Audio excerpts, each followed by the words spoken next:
Here's how to add auto captions in CapCut. Now, if you have a video and want to add captions as you speak, I'll show you exactly how to do it.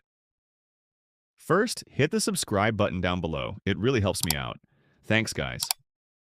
Now, let's open up the CapCut app and tap on New Project. Import the video you want to use.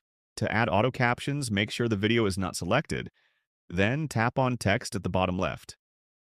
Next, tap on Auto Captions.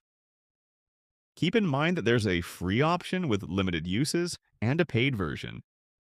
Now choose whether to generate captions from the video or a voiceover. In this case, select Video.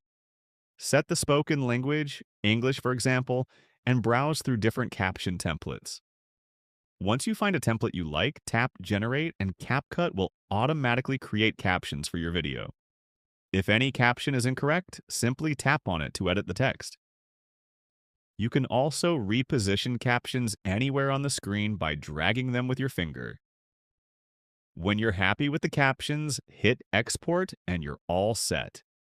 Don't forget to hit the like and subscribe button for more tutorials.